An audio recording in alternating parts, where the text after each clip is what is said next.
أنا الطالبة راما محاسنة بدرس في جامعة الحسين بن طلال، تخصصي هندسة برمجيات سنة تانية. بدي أحكي عن تجربتي بمشروع جوفيتال وبشكرهم كتير على هاي التجربة. كانت تجربة استثنائية بس برضو جميلة جدا، طورت مهارات التواصل عندي بشكل كبير وعززت لغتي الإنجليزية، وتعلمت كتير بهالتجربة وتعرفنا على طلاب من جامعات تانية وتعلمنا كيف كلنا نكون روح واحدة بفريق واحد. التجربة جدا ممتعة وأثرت فيي وبدراستي ورح تأثر بمستقبلي العملي. وجودها بالسي في شي كتير عظيم ومميز جدا، بنصح أي شخص يسجل فيها ويكون ضمن هالتجربة الرائعة. بقدم كل الشكر للاتحاد الأوروبي وبرنامج أراسموس على تمويل هذا المشروع. مرحبا، أنا أمير زريقات، طالب ماستر علم بيانات بجامعة العلوم والتكنولوجيا الأردنية. حاب أحكي عن تجربتي بجوفيتال. صراحة كانت تجربة كثير لطيفة وممتعة بنفس الوقت. تعرفت فيها على ناس من بلاد ثانية، شفت كيف فكروا كيف يتعاملوا مع مواقف معينة، تعلمت شغلات جديدة منهم. وكون الكورس كان أونلاين كان إشي مميز وفكرة حلوة، وبنصح أي حد يشارك فيه. بالآخر حاب أشكر الاتحاد الأوروبي إرازموس لدعمه من هذا الكورس. مرحبا، أنا رند آغا، طالبة ماجستير علم بيانات في جامعة العلوم والتكنولوجيا الأردنية. تجربتي مع جوفيتال كانت فريدة من نوعها. مجموعتي كانت تضم بغالبيتها تخصصات تكنولوجيا المعلومات، مما أتاح لي كسب وتبادل خبرات معهم. عرفتني على أشخاص من ثقافات أخرى وعلمتني كيف يمكن لموقف واحد أن يحتمل أكثر من وجهة نظر. أكثر ما حمسني هو قراءتي عن ثقافات الشعوب من مصدر موثوق. أنصح الجميع أن ينضم لهذا المشروع، خصوصا المهتمين بتقوية لغتهم الإنجليزية ومهارات الاتصال لديهم وثقافتهم العامة. وفي النهاية أشكر إراسموس والاتحاد الأوروبي لإتاحة هذه الفرصة لنا. مرحبا، أنا الطالب أنس النابلسي من الجامعة الألمانية الأردنية في مادبا، بدرس هندسة كهرباء واتصالات. أنا شاركت في مشروع جوفيتال وكانت تجربتي جدا رائعة. تعرفت على ناس جديدة وصار عندي مبادئ جديدة. أكيد هاي التجربة تأثر على مستقبل الدراسي والعملي بشكل إيجابي، فأنا ترسخت عندي مبادئ التيم وورك وكيف توزع المهام بين الزملاء.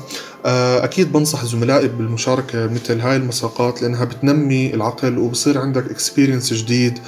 وأكيد يعني بنصح جامعتي إنه تقوم بالتدريس بهذه الطريقة، لأنه هذا هو مستقبل التدريس. ومنصة جوفيتال كانت جدا سهلة وجدا رائعة بالاستخدام. بحب أشكر الاتحاد الأوروبي وبرنامج إرازموس، كل حدا كان قائم على هذا المشروع الرائع. شكرا كثير لكم ويعطيكم ألف عافية. السلام عليكم، أنا لوجين غزلات. بدي أحكي انطباعي عن هاي التجربة بأنه كتير حبيتها وكتير عرفت أتعامل مع ثقافات رح يعني تأثر على مستقبلي، بأنه رح تخليني أعرف كيف أنحط بضغط دراسي مثلا ونفس الوقت ضغط مسابقات، أو أنه يعني أقدر أنظم وقتي بأني أتعلم شغلات جديدة. أكيد بنصح بهاي التجربة وأوريدي حكيت لزملائي عنها. كمان إنه هاي التجربة كانت أكيد كتير ممتعة، وهاي الطريقة بالتدريس كتير جيدة. راح أحكي للاتحاد الأوروبي وإراسموس بأنه شكرا كتير لكم، وهاي التجربة كانت كتير مفيدة. أنا آية الخرشة من جامعة الطفيلة التقنية. انطباعي عن التجربة إنها فريدة ومميزة بشكل عام. الجديد كان إلي إنه أعمل أو أشتغل مع طلاب أكاديميين في دول مختلفة وجامعات مختلفة تحت إشراف أساتذة من جامعات المشاركة. رح تأثر هاي التجربة على مستقبلي الأكاديمي، إنه صار عندي صورة واضحة شو بدي أتخصص في الدراسات العليا، وهو الاتصالات الأعمال. يعني من الناحية العملية إنه أنا صرت على دراية كاملة كيف أعبر عن رأيي باللغة الإنجليزية، في عندي ثقة. العمل تحت ضغط الوقت كمان. كثير بنصح زملائي يشاركوا في دورات مماثلة لأنها حتفيدهم أكاديميا وشخصيا. بوصي بهاي الطريقة في تدريس جامعتي بشدة، لأنها بتحفز العمل الجماعي، بتساعد على تبادل المعلومات، تبادل أساليب البحث، إنجاز المهام في أسرع وقت ممكن. بشكر الاتحاد الأوروبي وبرنامج إراسموس على تمويل هذا المشروع اللي غير وجهة نظري في التعلم عن بعد. اسمي حسن طلال زعرور، بدرس علم حاسوب بجامعة الحسين بن طلال. انطباعي عن التجربة بشكل عام كان كثير مفيد وممتع بصراحة، ومن أحلى النقاط اللي عشناها من تجربة الفريق اللي كان معنا، تعرفنا عليهم واستفدنا من خبراتهم. بنصح كل طالب يتقدم للمساق، لأنه الاستفادة صدقني راح تكون 100%. أنا الطالبة منى مطر من الجامعة الألمانية الأردنية، بدرس هندسة طبية. اليوم بدي أحكي لكم عن تجربتنا في جوفيتال وعن الإيميل اللي بعتوا لنا إياه. تجربة كانت جميلة وجديدة، حيث كان التعرف على أشخاص من ثقافات أخرى أمرا حماسيا، وعلمتنا التعامل مع العالم الخارجي وكسرت حاجز اختلاف الثقافات وسهلت لغة التواصل بين الطلاب. نعم، أنصح زملائي بالمشارك في مثل هذه التجربة، وأيضا أنصح في هذه الطريقة للتدريس في الجامعات، لأنها علمتنا العمل بروح الفريق. شكرا لهذه التجربة الفريدة من نوعها، وشكرا لدعم الطلاب بالأردن وبالعالم العربي. أنا الطالب عبد الرحمن القاصد عبد الحميد من جامعة الحسين، بدرس هندسة برمجيات. طبعا أنا أحد المشاركين في مسابقة تعلم التعاون الافتراضي العالمي الأول في مشروع جوفيتال. حاب أحكي شوي عن تجربتي البسيطة في هذا المشروع. انطباعي عن التجربة بشكل عام كان انطباع جيد جدا. حبيت التجربة بما فيها من أثر طيب. طبعا كيف ممكن تأثر هذه التجربة على المستقبل الدراسي والعمل؟ راح تأثر بشكل كثير كبير وإيجابي، كون صار عندي مهارات تلزمني التعامل مع ناس من ثقافات ثانية من بلدان ثانية بشكل فيرتشوال. هل تنصح باستخدام هذه الطريقة التدريسية في جامعتك ولا ماذا؟ أكيد، لأنه فيها فائدة مرجوة عظيمة.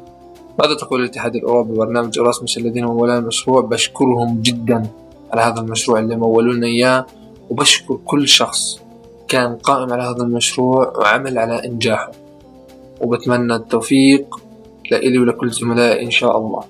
أنا الطالبة رهف البكيرات من جامعة العلوم والتكنولوجيا الأردنية في تخصص الرياضيات. تجربة جوفيتال هي من أجمل التجارب اللي مريت فيها خلال مسيرتي الدراسية، كمان كانت الأولى من نوعها.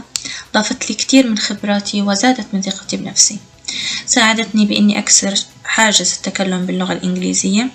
كمان من خلالها تعرفت على أصدقاء جدد من داخل وخارج الأردن من مختلف الأعمار والتخصصات، وتعلمنا كيف يكون العمل الجماعي، وكيف كل شخص بيستفيد من خبرات الآخرين، وكيف ممكن الشخص يفيد الناس من خبراته. بنصح جميع الطلاب بأنهم يخوضوا هاي التجربة، ويا ريت لو كل الجامعات توفرها لطلابها عشان يستفيدوا. وبشكر الاتحاد الأوروبي على إتاحة هذه المساقات ودعمها للطلاب. أنا الطالب سيف قاسم، بدرس هندسة طبية في الجامعة الألمانية الأردنية. اليوم بدي أحكي لكم عن تجربتنا الرائعة مع برنامج جوفيتال. برنامج جوفيتال عبارة عن تجربة كانت جميلة، وكانت فرصة إلنا لنتعرف على ثقافات الدول الأخرى وللانفتاح على العالم أكثر فأكثر. ومن ناحية أخرى فهاي التجربة عملت على كسر حاجز الخوف لدينا، ونمت عندي حس المبادرة، وأنا من أشد الراغبين في تطبيق هذه الطريقة في مدارسنا وجامعاتنا اليوم. ونعم، أنصح الجميع بالمشاركة بها. وبالنهاية نشكر الاتحاد الأوروبي وبرنامج إراسموس على هذه التجربة الرائعة، وشكرا. أنا الطالبة نرمين أبو حسن من جامعة العلوم والتكنولوجيا الأردنية، أدرس تخصص الرياضيات. بدي أحكي عن تجربتي مع جوفيتال. جوفيتال أتاحت لي التعرف على زملاء من خارج وداخل الأردن ضمن تخصصات مختلفة. في تجربتي مع جوفيتال قدرت أكسب كتير مهارات خلتني أطور من نفسي، فكان العمل ضمن فريق واحد له أثر كبير في صقل المهارات، العمل الجماعي، والقدرة على توحيد الأهداف بما يخدم الفريق ككل. أيضا استفدت من هذه التجربة في تطوير مهاراتي اللغوية والقدرة على تبادل المعلومات بشكل منهجي ومدروس، مما سيكون لها الأثر على مستقبلي الدراسي والعملي. أنصح جميع زملائي والطلاب للمشاركة في مثل هذه التجارب، لما لها أثرها الجميل في تعزيز المهارات وبناء شخصية فعالة تعمل ضمن عمل جماعي تعاوني. والنهاية الشكر الجزيل للاتحاد الأوروبي لإتاحة مثل هذه التجربة الرائعة والممتعة، ووجود هذه المنصة التعليمية ودعمها. أنا اسمي أحمد القضاء، طالب علم حاسوب جامعة حسين بن طلال. أول إشي بدي أحكي انطباع عن تجربة المشاركة في مشروع جوفيتال. كانت تجربة غريبة لأنه أول مرة أشارك في دورة، وإنه أتعامل مع طلاب آخرين وتبادل الآراء. وبدي أحكي كمان عن إيش راح تأثر من جانب الدراسي والعملي. الدراسي إنه تعاملت مع طلاب آخرين وتشاركت معهم الآراء، ومن ناحية العملية إنه من ناحية إنه خبرة وشهادة تعزز السيرة المهنية لدي، وأنصح زملائي بالمشاركة. وأيضا أنصح استخدام طريقة التدريس ليعزز كل منا مهارات التواصل لي والتعرف على آراء الطلاب من جميع الجامعات. نوجه الشكر والامتنان والاحترام والتقدير للاتحاد الأوروبي وبرنامج أراسموس الذي مول هذا المشروع. أنا اسمي سبا إبراهيم الطراونة، بدرس Biomedical Engineering at German Jordan University. طبعا حابة أحكي لكم عن تجربتي بجوفيتال. كانت تجربة جديدة وفريدة من نوعها، استمتعنا كتير، وأكيد علمتنا كيف نتعامل مع العالم الخارجي وتعرفنا على ثقافات وعززت مهارة التواصل بيننا.